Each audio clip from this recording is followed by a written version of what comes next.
I'm your host, Sean MacKenzie. Thank you for joining me once again on my channel on data engineering. In this episode, we go back to our Microsoft Access playlist, and we're going to take a look at inline queries.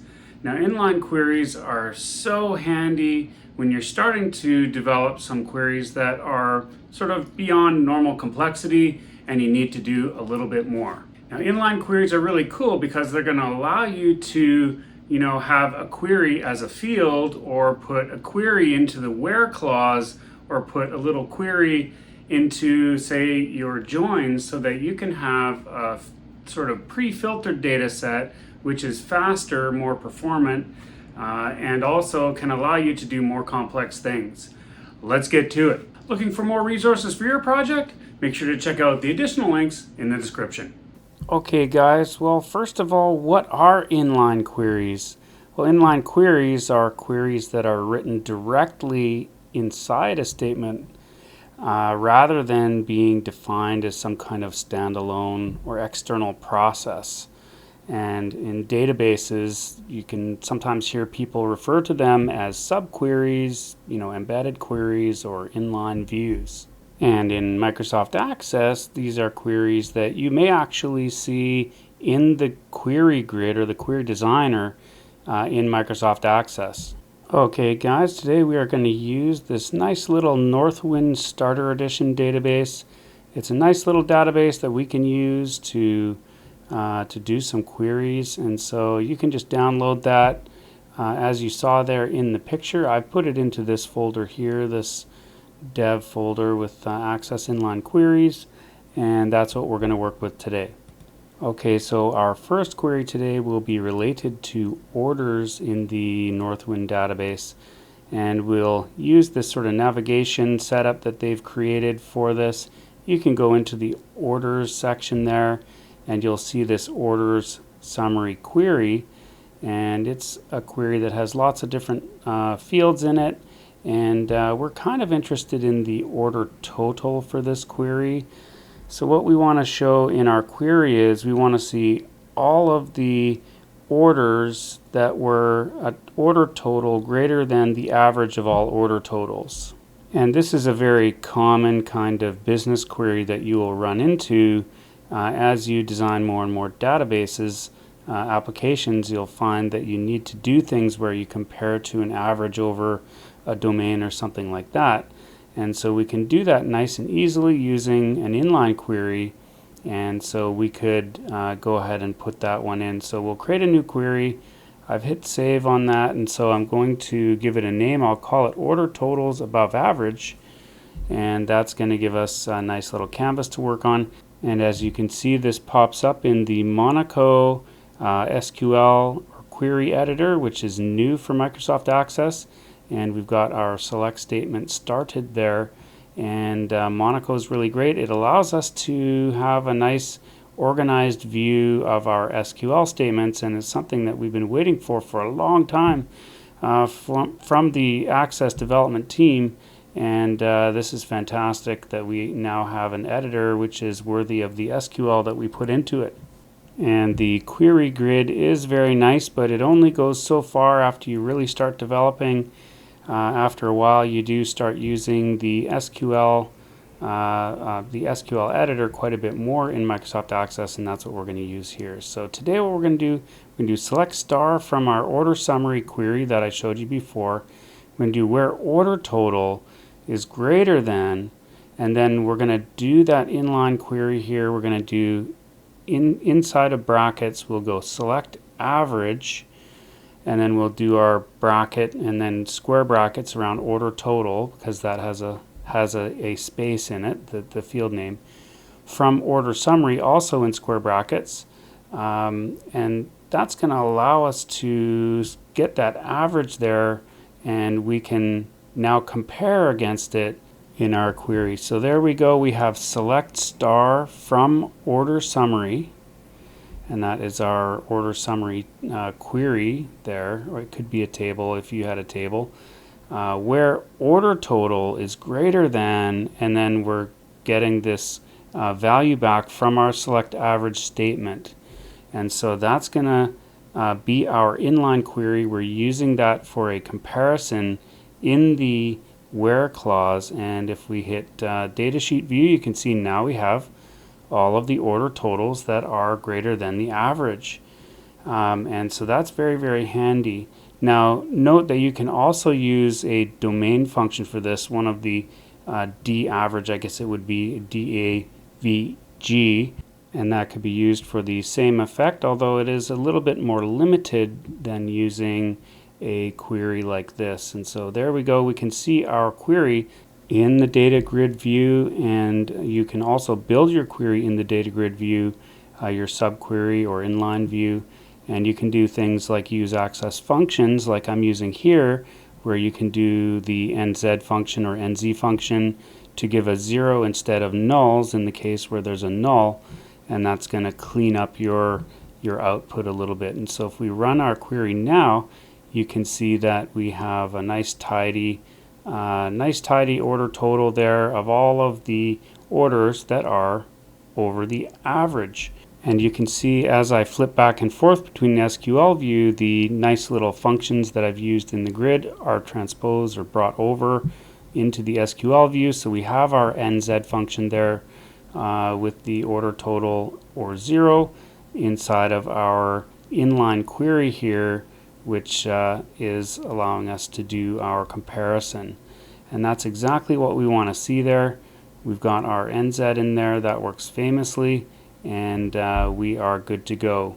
So you can do other things if you want after you've done your subquery in your where statement, or you may have created a field with a subquery. You can also do that with an inline query, subquery.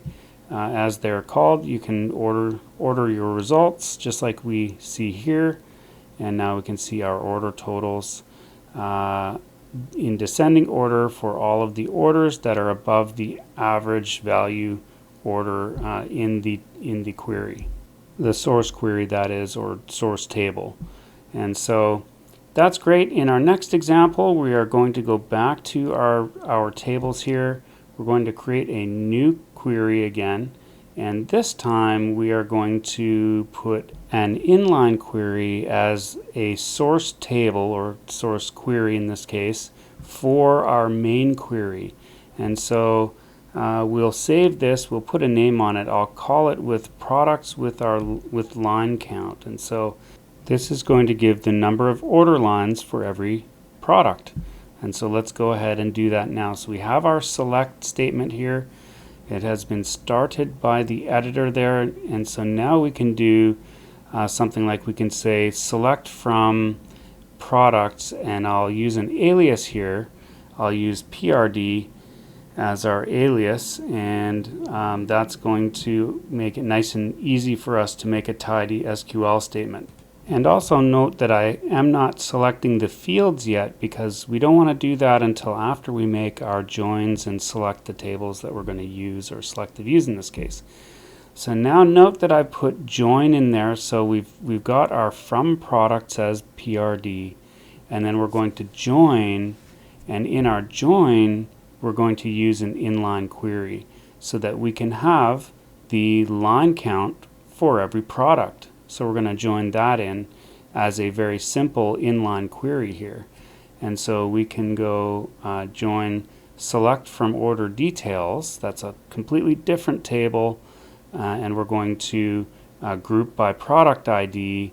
And of course, what are we going to select? Well, we're going to select the product ID because we need that to join back into the table above there. And then we're going to count, and we'll do a count star there, and that star is going to give us the count of lines for every product ID, because we are grouping by product ID.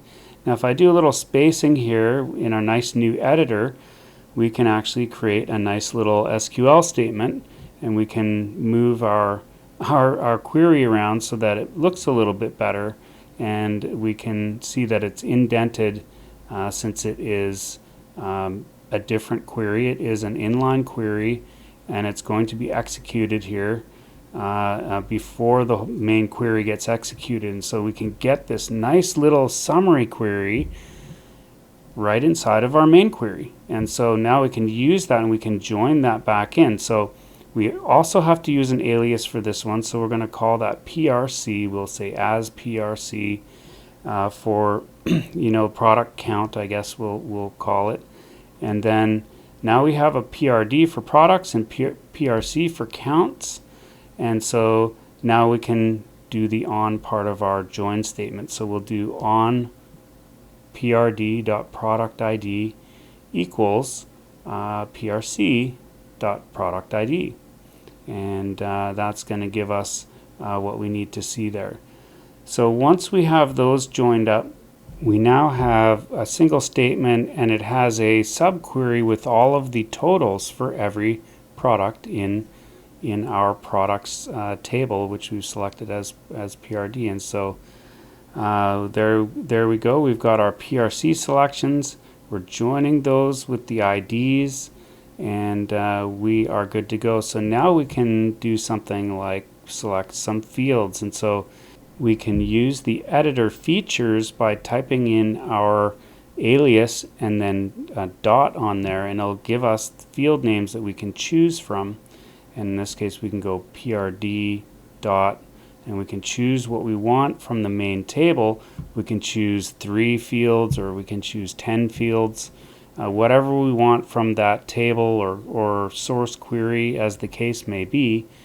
And so in this case I'll just grab the product name, the code, and the standard cost, and then we'll get the PRC, which is our count query there, and we'll get our line count field from that table, and we are good to go. So now we have a query with a whole bunch of the standard fields, but we also have a line count that we brought in, and that allows us to see how many order lines this product exists on in our database, and that's our PRC. So if I double click that, another nice feature of the editor, you can double click and you can see where a particular word is used, or an alias or something like that. So if I double click on that, you can see it everywhere inside of the editor, or inside of your query I should say, and so you can very quickly see where things are. It makes SQL nice and easy to use. I'm going to go ahead and put an inner join. So if you just use the word join in other databases, it means inner join, generally speaking. Access sometimes doesn't like it if you don't use the inner join there, so I'm just going to put that inner join on there. And let's see what else we got. Yeah, I think the ID is actually prd.id in the products table equals prc.productid, and that's what we want to see there. So let's go ahead and save that, and we'll open it in datasheet view, and this is what we get. So there we go. Now we have our product name and our product code and standard cost and other fields that you want to have, and there's our code and the name, but we also have this line count, so we can get an idea of the count of lines that this is been on in different orders across our database. And if we go to the design view, we can see it in our design view, and then we can go back to the SQL view. So you can see that it can be represented. Not all of your queries will be able to be represented in the grid view, so get used to using the SQL editor as you become more advanced.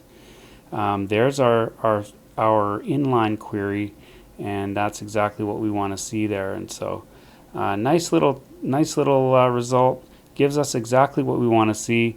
That's how you can do an inline query in Microsoft Access. Want to see more cool topics like these? Make sure to check out my Patreon. The link is in the description.